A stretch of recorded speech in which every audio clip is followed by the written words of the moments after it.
Good afternoon, my name is Alison Rodriguez, and welcome back to a brand new episode of your favorite newscast, What No One Talks About. As all of you guys know, in this place we talk about serious topics that generally society ignores, and today won't be an exception.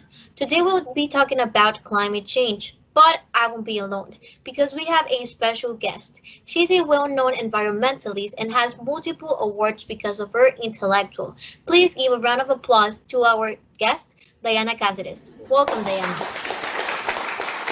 Good afternoon, Allison. Good afternoon, audience. Thank you for this amazing opportunity of being here. I'm really blessed that I'm here today at this interview.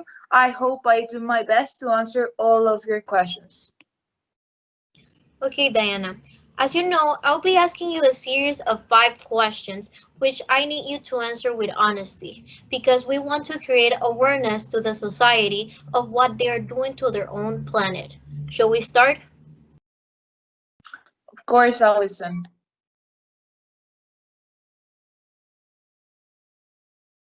The first question is, what is the current situation? That's a great question to start this interview. As we all know, global warming is affecting humans, plants, and also animals. Climate change has already had some observable effects on the environment. Some examples are the melting of the poles and the glaciers, the unnatural acting of the animals, the growth of the sea level, and also the intense wildfires. It's really worrying to see how each day problems due to this situation are increasing, and us humans are doing nothing about it but making it worse. So the situation is way more terrible than I imagined it. And I think that the most concerning thing is that we're not only affecting our lives, but also the lives of other living beings, right? Absolutely. The next question is, what has led to this? Well, actually, many factors have led to the current situation. Some of the factors are natural, but most of them are caused by humans. In our daily lives, we use products as aerosols, which change the amount of heat in the atmosphere and affect the way in which clouds form. Also, the burning of fossil fuels causes great damage at the atmosphere. The practice of these activities release the carbon dioxide and other greenhouse gases, and as well as aerosols, the heat is trapped in the atmosphere. When this heat accumulates, the climate has several changes, and then many problems come. There are many more factors that affect the climate change, but these are the most prominent ones. And since when did the climate change started changing drastically? We can say that it started changing at this alarming rate when the Industrial Revolution started, uh, like the 1760s and 80s. So that would be like 260 or 240 years ago. So Yes, almost. Yes, has a lot of time. yes. The third question is, how has the situation changed or how is it changing? Climate change is a topic that affects every single living creature on this planet. Since the Industrial Revolution, climate started changing drastically. Each year, more natural disasters are happening. And even though they are natural, they're indirectly caused by humans. All the greenhouse gases that are produced by human activity act like a blanket that warms up the planet. This causes the melting of the glaciers, increasing the volume of the ocean and causing floods on the coasts. Not leaving aside the fact that many heat waves are hitting our planet each year, causing thousands of fires. And it's kind of sad for me as an environmentalist to see how humans, the allegedly most intelligent race that has ever come to existence, destroy their own ecosystem. Luckily, the plants can help reduce the greenhouse gases by balancing them because they take away the carbon dioxide and produce oxygen with it. Also, the ocean absorbs most of the carbon dioxide in the air. But since the level of carbon dioxide has incremented way too much, the waters have changed and they have turned acidic. So you're telling me that oceans also absorb carbon dioxide?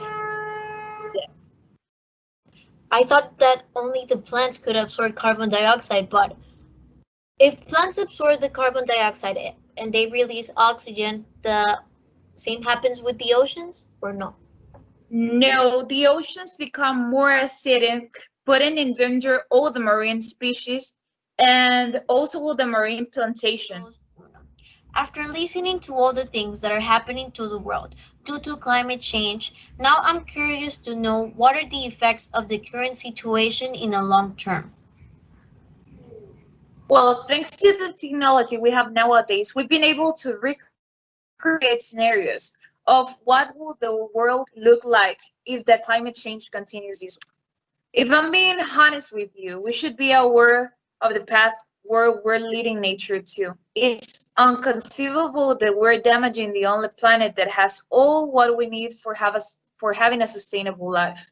If the situation gets worse, we're expecting the sea level to rise in exorbitant ways due to the fact that the glaciers are melting at much faster rate. What will happen if the sea level increases? Well, the water vapor will increase too, and many floods will occur, making the coast and islands disappear. This will also oblige people to change from places, and many species of animals will extinguish. Also, the wide biodiversity that the world has will be in trouble of vanishing. Severe droughts will affect the production of food, and many killer storms will appear because of the ocean's temperature. From my point of view, I think that many of the things that you mentioned are being experienced nowadays. So, what you're trying to say is that these things will get worse? Yes, if we don't change our attitude towards nature, this will get worse. This is the fifth and final question I have for this interview, but I would like to close this space by asking you what do you propose for the society to do in order to change the current situation? The change of this situation won't happen in a blink of an eye. It's a matter for everyone needs to contribute their small grain of sand in order to reduce the consequences in the future. What I propose for the society to do is to change the bad lifestyle we've been acquiring throughout the years. Some ways in which we may help the planet is by reducing the use of plastics, using renewable resources, and to stop the waste of water and electricity. Another way could be using the public transportation instead of your typical mean of transportation. By this, we will be reducing the emissions of greenhouse gases and the cars emit, but most importantly, create social awareness to others about the consequences we might be getting in the future if we don't make a And difference those right were. now. Thank you so much for accepting my invitation and for sharing a little bit of your knowledge with us. It was a pleasure for me to interview you, and I hope we meet once again. And to all the people who are watching this, thank you so much for tuning in to our newscast. And please take into consideration all the things that we talked about today. See you next time. Bye. Take care.